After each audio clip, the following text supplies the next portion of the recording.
Welcome to Money in the Air, the music podcast about neighboring rights, the royalties you earn from the public performance of your recordings and the business of music in general. Brought to you by IFR, the International Association for Artists and Rights Holders. I'm Andrew, a royalty consultant helping artists to collect on their value. Hi, I'm Gina Deacon. I work for Absolute Rights Management and I work with record labels and artists to ensure we claim the royalty income due to them. I'm Stacey Haber and I'm from Inside Baseball Music Publishing. Hi, welcome back to Money in the Air, the Neighboring Rights podcast brought to you by IFR, the International Association for Artists and Rights Holders. And today we're going to talk about the Kevin Brennan bill with Naomi Pohl from the MU. Welcome, Naomi. Hi there. Please tell us a little about what you do at the MU. I'm Deputy General Secretary of the Musicians Union, and we have 32,000 across the UK working in all areas of the business. One of the key things that we do is campaign and lobby on issues of interest to musicians. And during the pandemic, it became really clear that our members couldn't work particularly in the live sector, and that recorded music just wasn't playing its part in kind of propping up the careers or sustaining the careers of musicians. So that's when our focus turned to streaming royalties, and that's where the fixed streaming campaign came from, which has led to Brennan Bill. Which is absolutely brilliant. I can't tell you how excited I am. I read the bill and I have a couple of questions. First thing is, there's nowhere in there that says this is any money for equitable remuneration for performers is going to come from the label share. Where does that come from? Basically, the equitable remuneration kicks in when the making available right is transferred from the artist or the performer to the record label. So we've been really clear throughout our fixed streaming campaign that the issue for us is that 30% of the revenue stays with the streaming platform. Yes, there's an issue of pricing. Should they put their prices up? Perhaps they should. It's been a long time and it's just stayed at $9.99. It's quite unusual when, if you think about audio-visual streaming, those prices have gone up in that same period. So there's 30% for the platform. There's 55% currently going to the record label share. And obviously they account to artists and pay out to artists. In some cases, we would consider to be a very ethical deal, and in some cases with a very low percentage that we would feel is not so ethical in the modern era. And then there's also 15% which goes to the music publishing side. So we've always said that what we're trying to do is get a fairer share of the label, a fairer share of that for artists, and not just featured artists, but also for session musicians who perform on tracks and currently don't get any streaming royalties at all. I get that. That's actually really clear. Thank you very much. Having said that, this bill can't compel the label share to be reduced, can it? There's still going to be a debate in the industry about how equitable remuneration actually is put into place, and there's going to be a debate around what the share should be that goes via a CMO and is shared with artists and labels. Essentially, the bill being passed isn't the end of the story, and it doesn't compel the labels to hand over all of their money to a CMO to be shared out. So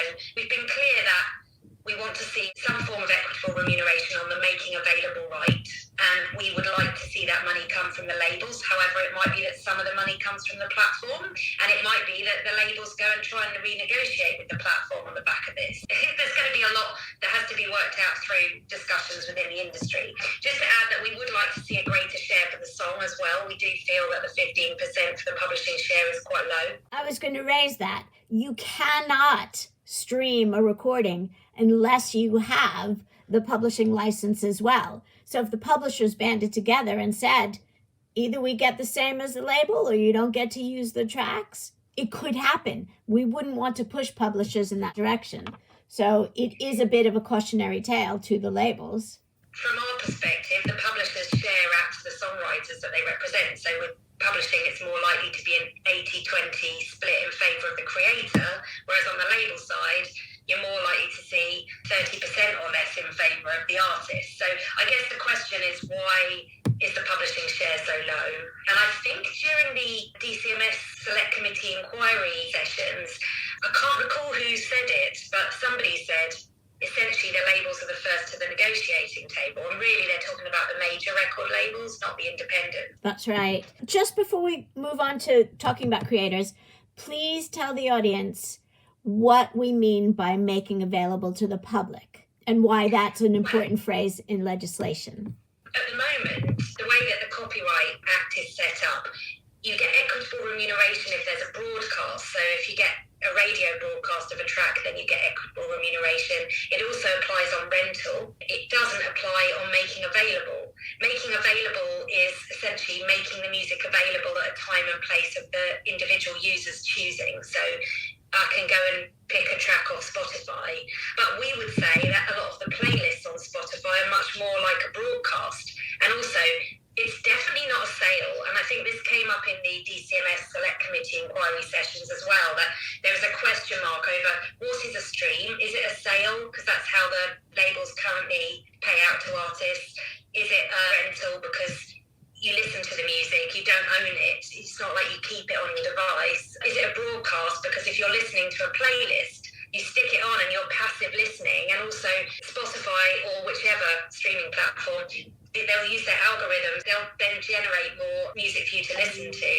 Feels more like radio, and sometimes it's human curation, which again feels very much like a radio program. So that's our argument, is that making available should attract equitable remuneration. Really, it's just modernising the Copyright Act, so just bringing it forward so that it reflects the way that music's consumed today. Agreed, and I think that the rest of the world backs you up on that.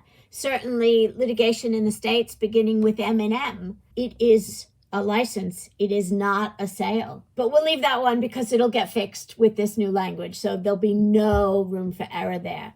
And this applies to other creators, not just performers, this bill. Yeah, that's right. Well, we've been working with the Ivors Academy, represent songwriters and composers, and also we've got thousands of songwriters and composers in our membership. So it's been a joint campaign to fix streaming. And also, of course, we've been working alongside Broken Record campaign, which has been absolutely brilliant. And it's been a grassroots artist-led movement. Yeah, we wanted to make sure that the bill also caters for songwriters and composers. So that's why you see that there's the rights revocation and contract adjustment and transparency all apply to songwriters and composers as well as performers. I love the revocation section. You know, in the States, they have the 35-year rule where you can rights revert from an assignment. And it's just crazy that it's not global. So this will help bring it forward, at least this far east from the States. Yeah, and for us also, you know, we all campaigned hard to get the EU Copyright Directive passed, and then we left the EU, and there was a moment where the whole industry realised they'd been toing and froing to Brussels trying to, you know, help get this legislation in place, and we weren't going to get the benefit of it in the UK. And that was something that we were doing, you know, it was a joint industry effort to get the Copyright Directive through. Some of these elements are things that we would have got via the Copyright Directive that we're now going to get direct into UK legislation if the Brennan bill is passed. That's another reason that it should be passed, because it was already agreed in essence until Brexit happened.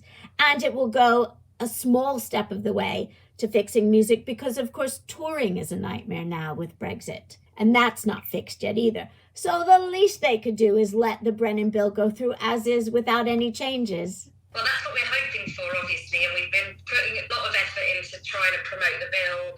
And Kevin Brennan, obviously, is a great supporter of musicians, and he's been doing a lot of work as well to promote it amongst his colleagues. What's brilliant is we actually have cross-party support for the bill. So we do have a lot of Conservative MPs. I think we had 44 that signed up to a letter in support of our campaign. So we've got Conservative support as well as Labour support. Even so, let's be honest, it's going to be a bit of a challenge to get it through, but we remain hopeful. Absolutely. You guys have done a brilliant job on so many levels, both in the wording of the bill and in the garnering of support for it. It's just so impressive. I can't remember the last time I saw something aggressively but nicely fought for and made tangible. So the fact that it's already been through one sitting in Parliament and this is the second reading is major kudos. Thank you.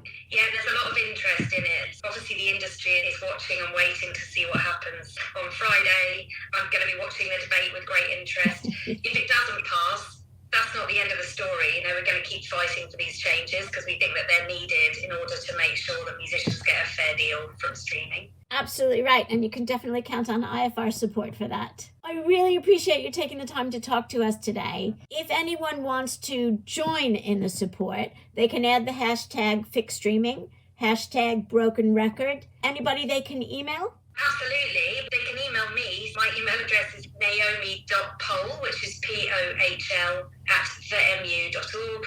They can join the MU and the Ivors Academy because we've now got a joint membership scheme which is aimed at trying to get more performers and creators behind the campaigning work that we're doing. So check out our websites as well. That's brilliant. Thank you so very much. And thank you everyone for listening to our special episode today. Again, you can also join IFR at www.iafar.co.uk. And if you are a member of the Ivors Academy or the MU, please use the discount code IFR25 for a discount on IFR membership. Thank you very much. And good luck. My fingers are crossed. Thank you.